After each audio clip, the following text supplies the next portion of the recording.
Good crowd tonight. Turn to John chapter 1.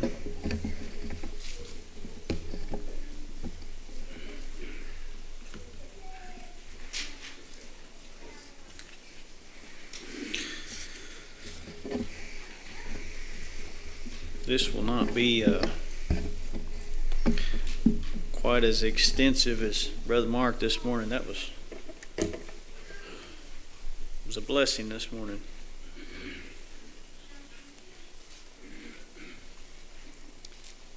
I was telling Brother Mark, I can't say this every service because I'll ask every once in a while. I'll ask what was the preaching about this morning, and I don't always get just a real ready response, I'll say. But this morning I did. I was asking, what Brother Mark preached about. Anna was the first one. She told what he preached about Leah and Rachel. And I asked different ones, and they knew what all the names meant, at least the boys' names. But it spoke to me this morning. When he got on Jacob, I thought, well, so it goes, I'm not necessarily going to preach about Jacob, but he's going to be involved here. John chapter 1, and we're going to do see in our class, I think it's just a character study, not about about character too, but about a particular man. Jesus made mention of a certain trait in a man. We're going to look at it tonight. In all of the four Gospels, when the apostles or disciples were mentioned, and when I say the disciples, I know there were more than just the 12, but I'm just speaking about the 12 disciples. There were other people who followed Jesus, traveled with Jesus. There were women that traveled and followed. But we understand that when it's speaking of disciples, we're talking about the 12 that he chose. But in this book, this is the only place where the name Nathaniel is mentioned. In this book, in fact, in this chapter, it's the only place except one other verse at the end of John. But in the rest of the Gospels, as far as I can tell, and this is just by what other people have studied, and it seems to make sense, Bartholomew is the name that the other Gospels use for Nathaniel. But this is the only place that it mentions this back and forth between Nathaniel and Jesus when Nathaniel was first called. So let's look at it. John chapter 1. And we'll start in verse 44. Now Philip was of Bethsaida, the city of Andrew and Peter. So those Peter, James, John, Andrew, and Philip had been called. And so Philip was following Jesus. And then verse 45, Philip findeth Nathanael and saith unto him, We have found him of whom Moses in the law and prophets did write, Jesus of Nazareth, the son of Joseph. That was a pretty big claim to say, because the law and the prophets were everything to the Israelites. They still are. Well, to the practicing Jews anyway. And he said, we found the one. This is the Messiah. We found him. These people have been looking for the Messiah for years. And for Philip to come to Nathanael and to say such a thing, Nathanael, and we'll see something about his character here in a little bit, he said, we found him. And his name is Jesus of Nazareth. I think Nathanael probably heard about Jesus of Nazareth by this time. Had heard the name, the son of Joseph. And Nathanael said unto him, Can there any good thing come out of Nazareth? And apparently people had a bad attitude about Nazareth. That was just a thing that He said, can there any good thing come out of Nazareth? And Philip saith unto him, come and see. Just come and see. You just got to come with me and see. I think Philip kind of probably knew Nathanael might have these questions. Verse 47, Jesus saw Nathanael coming to him and said of him, and this was in Nathanael's hearing. Nathanael could hear him say this. He said, behold, an Israelite indeed, in whom is no guile. Now, when you read about the different things, when Jesus called Philip, he said, follow me. When he saw Peter, before he asked him to follow him, he just said, he asked him if he could use his boat. And then he said, let's go out here and do some fishing, in different words. And, Peter kind of said, well, that's not a good time to fish. And we've been trying, and we know the story. And then Jesus said, follow me and I'll make you fishers of men. Didn't necessarily say much about Peter's character, or John or James or whatever. But when Nathanael's coming, he says, behold, an Israelite indeed, in whom is no guile. And it struck Nathanael, look in verse 48, Nathanael saith unto him, whence knowest thou me? Nathanael never met him. And Jesus answered, said unto him, before that Philip called thee, when thou wast under the fig tree, I saw thee. Nathanael answered. Now notice in verse 48, when Nathanael spoke to Jesus, he didn't address him by any name or title. He just said, whence knowest thou me? He didn't call him master, didn't call him rabbi. But when Jesus showed him, and apparently it was impossible. If Nathanael had been by a road nearby and, he said, oh, Jesus must have saw me when he was passing by. Apparently, however this worked out, it's impossible that Jesus would have been able to see him and know that he was under a fig tree. He said, but before Philip went by, I saw you under the fig tree. And Nathanael answered unto him, said, Rabbi. Notice he changed the way he addressed Jesus. Rabbi, thou art the Son of God. Thou art the King of Israel. That was the only thing it took. And Nathanael went from, can anything good come out of Nazareth, to thou art. And called him Rabbi, Master. Jesus answered and said unto him, because I said unto thee, I saw thee under the fig tree, believest thou? Thou shalt see greater things than these. And he said unto him, verily, verily, I say unto you, hereafter ye shall see heaven open, and the angels of God ascending and descending upon the Son of Man. Now, when that particular thing, I believe that happened, the way Jesus said it.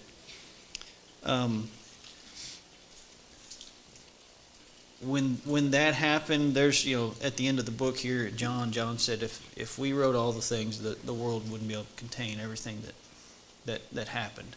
He said, I've just written a few things here. But I wrote these things so that you would know that Jesus Christ is the Son of God. But Nathanael here, so that it's kind of an interesting exchange. So we're just going to look at Nathanael here. First of all, we don't use that word very much. It said, behold, an Israelite indeed, in whom is no guile. What does the word guile mean? What is so significant about guile? And so we're going to be a little bit, maybe more teaching tonight. So I was going to ask any of the young people, do you know what the word guile means? Guile. Any young people? Or middle-aged people? The word guile. How about any old people? What was it? Dishonest. There we go. Dishonest. Crafty, cunning, deceitful. Basically, we have other words that we use. We don't really say guile. Here's a term that we use these days that maybe you'll understand. Two-faced. Have you ever heard somebody say, oh, he's two-faced? That means he acts this way right here. When you're not looking, he acts this way. He might act like he's your friend, but really, let's look at a few verses here. Proverbs 23 and verse 7. This will describe guile for you, and it's from the Bible. So Proverbs 23 and verse 7.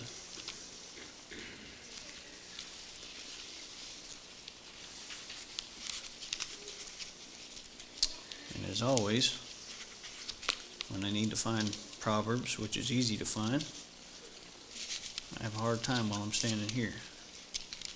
Here we go. Proverbs 23 and verse 7. I better do verse 6 first. Eat thou not the bread of him that hath an evil eye, neither desire thou his dainty meats. Now here's the guile right here. For as he thinketh in his heart, so is he. Eat and drink, saith he to thee, but his heart is not with thee.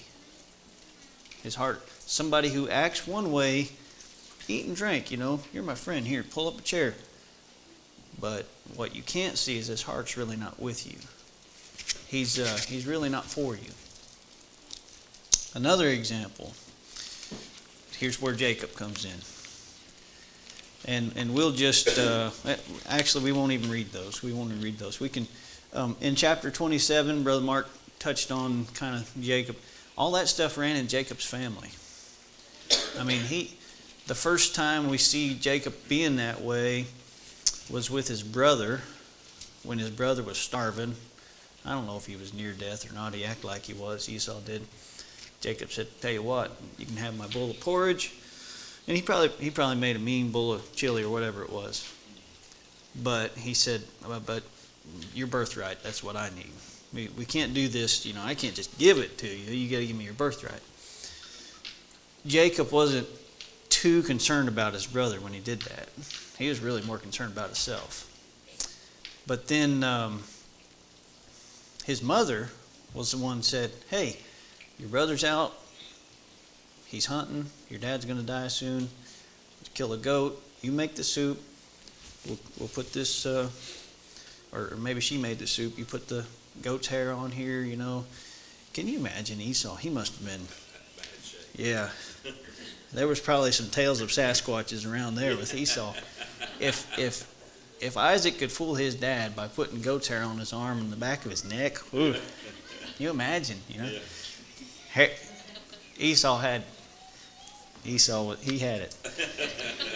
Let's leave that. But that's guile. He was acting like his brother. So he could take what belonged to his brother. And like Brother Mark said, God already promised Jacob the younger would serve, or the elder would serve the younger. But guile. And then think about, who did he go back to when he had to flee and he left? Who did he go to? He found himself at Laban's. Laban was Rebekah's brother. He was a sight, Laban, and we heard about that this morning. In the morning, he pulled the veil off. Who are you? As one preacher said, who are you? He knew who she was. It was Leah. Old Laban tricked him, and I wonder about that. Did he make that whole thing about the customs up? It's just the way we have to do it. But fooled Jacob. But then it went back and forth. He said, you can have these cows, you can have these sheep, anything that's speckled and spotted. So Jacob, man, he was crafty. Yeah. He was cunning. Yeah. I don't know how he did it. I mean, it tells, but I don't understand. He threw those rods down. He had them, took the bark off, or anyway, he made those ewes and those cattle throw spotted and speckled and all those things, and he was getting all of them. Laban said, "Oh, tell you what, Jacob, I'll give you the other colored ones." So Jacob got the other colored ones because God changed it around. But God was going to bless Jacob. But Jacob was cunning and crafty. Jesus could not look at Jacob and say, "Behold, an Israelite." Well, he was an Israelite for sure. He was Israel. But he couldn't say in whom there was no guile. He was full of it. Jacob was. But let's look at another example. So we know about Jacob, and we heard about him this morning. Talking about Nathanael was a disciple. Look at Matthew chapter 26. Matthew chapter 26. Let's look at another one of the disciples. Now, as we look through these things and trying to glean some things from this passage in John, it was a significant thing when Jesus looked at Nathanael and said, "Behold it." He didn't say this about Peter, because we find out later what Peter did. Peter said, "I don't know who this man is." He denied Jesus 3 times after telling Jesus he wouldn't do it. A few hours later, he was denying Jesus. He didn't say this about any of the other disciples. He said this about Nathanael. It was a significant thing. Look at Matthew chapter 26 and verse 14. This is directly after the woman came in, and she anointed Jesus' feet and wiped, and with a very expensive box, broke the box, anointed Jesus' feet, and wiped his feet with her hair. And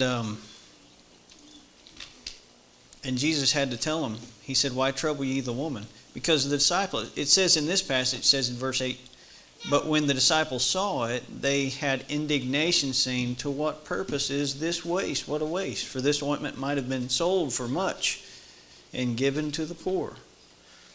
Now, if you look at John chapter 12 and verse 5, you'll see here it says the disciples. We have different perspectives from different writers in the Gospels. But if you look at John chapter 12 and verse 5, we find out it was Judas that said this. Judas Iscariot. And it tells us in that passage, he wasn't so much worried about the poor, but because he's the one who carried the bag. He was the treasurer. And Jesus knew what Judas was doing. But he was the treasurer, and he's just he was so indignant about this waste. We could have sold this for a lot of money and given it to the poor. But he had guile in his heart, because it tells us in John, he didn't care about the poor. He wanted to skim some off for himself. Look in verse 14, though. It doesn't tell this part in John. It says, after Jesus rebuked him, said, "No, you leave her alone, and this is going to be spoken of and told as a memorial for her." Verse 14 says, "Then one of the 12, called Judas Iscariot, went unto the chief priests and said unto them, What will ye give me? And I will deliver him unto you." And they covenanted for 30 pieces of silver. We see that Judas, and Jesus knew this. Jesus didn't say any of this about Judas. Judas was the opposite of Nathanael. I can't say myself, when I've looked at these passages and looked at what that word guile means, and cunning, craft, deceit, and all these things, that Jesus would be able to look at me and say, "A child of God indeed." I'm not an Israelite. "Child of God indeed, wherein is no guile." I'm afraid I wouldn't be.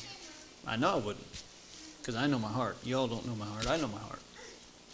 But you was talking about those angles, that Jacob's always trying to find an angle. That's that guile. He's always trying to look out for himself. And he wanted it just like Judas here. He wanted it to look like, I'm spiritual. I want to do something for God here. What a waste this woman made.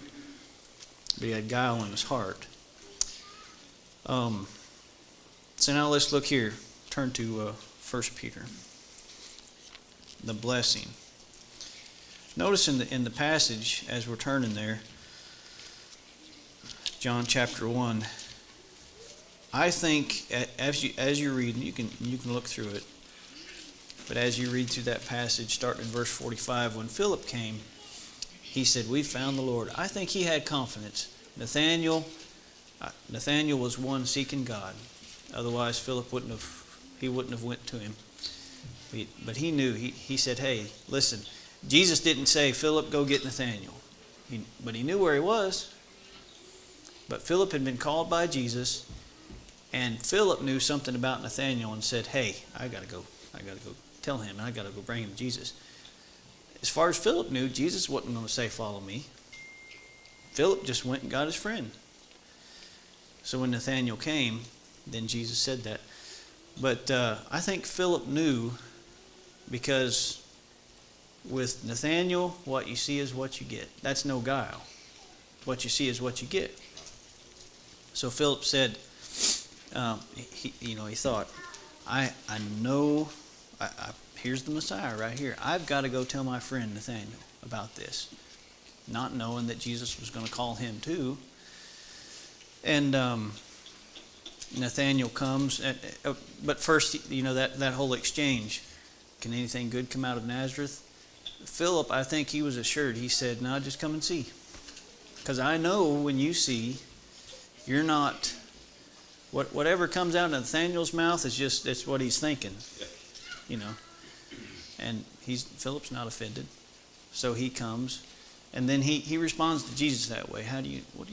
Who's told you about me? Whence knowest thou? Is what he said. Whence knowest thou me? And Jesus said, I saw you. The way I know is because I'm God. And he demonstrated that. Amen. And that's all it took, because there was no guile. He was that honest. And you'd think, if you read it and you don't take all that into account as far as the guile part of it, you would think, Nathanael might be swayed a little bit too easy here, because it was that quick, and he just said, Rabbi, thou art the Son of God. Just like that. But with Nathanael, things were very simple and straightforward. And he didn't have any reason not to believe when Jesus demonstrated it to him. And he didn't have any selfish motives for what he's going to do. He was looking to serve God. That was Nathanael. And the guile, not having guile in his heart, helped him to not be prevented. Look at 1 Peter chapter 3, and then in verse 10. The Bible says, for he that will love life and see good days, let him refrain his tongue from evil and his lips that they speak no guile. And there's other scriptures. 1 Peter talks about guile quite a bit. Chapter 2 and verse 1. Wherefore, laying aside all malice and all guile and hypocrisies and envies and all evil speakings, as newborn babes desire the sincere milk of the word, that you may grow thereby. Look at verse 22. Talking about Jesus, who did no sin, neither was guile found in his mouth. All these things are not having guile is one of the characteristics of Jesus Christ. And Nathanael had a significant trait about him, that he had no guile. Now, I was talking to my boys about this afternoon.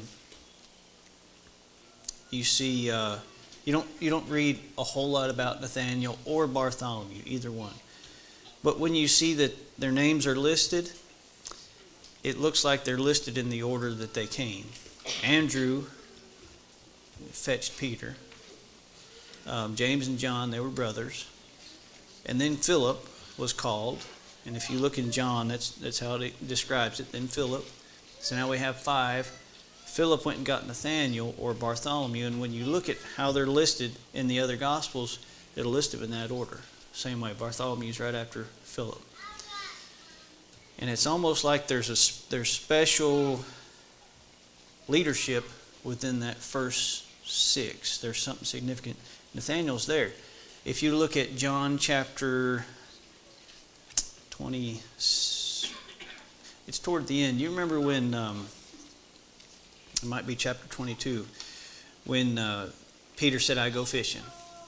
I go fishing. Jesus had risen from the dead. They had seen him. And this instance would have been the 3rd time he showed himself. I go fishing, and said, we also go with you. And it tells who all was there. So you have Peter, and you had James and John. You had Bartholomew, which is Nathanael, was there. There were 6 of them there. Not all of them were there, just 6 of them. Thomas. Andrew, I don't think it mentioned Andrew, but Thomas was there that particular time.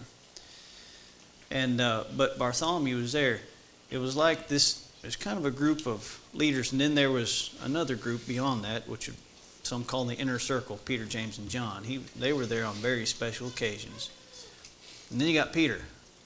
Peter was kind of the leader of the group, and Jesus paid him special attention. But Nathanael was, it seems to be, kind of in a group here. When you read about the mighty men, it has them divided up in groups like that. Something special about Nathanael because he had no guile. I think as I studied this, and like I said, this isn't going to be near as deep as where Brother Mark went this morning, but I thought Jesus mentioned this fact, no guile,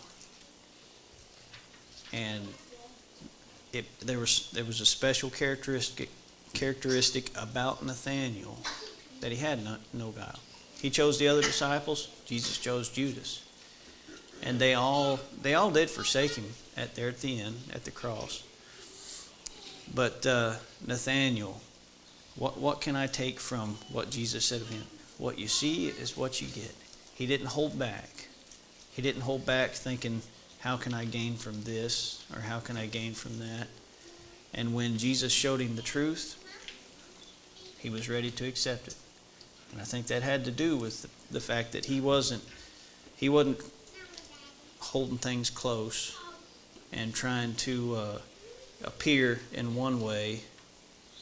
He was looking for the Messiah, obviously. He was looking for the Lord, and Peter and Philip went and got him. When Jesus showed himself, he said, I believe. And from then on he followed Jesus, Nathanael. An Israelite indeed, in whom there is no guile. That verse in 1 Peter that I read here, he that would love life and see good days. One of the things that you got to get out of your life is guile. That's one of the things listed. So that's what I have.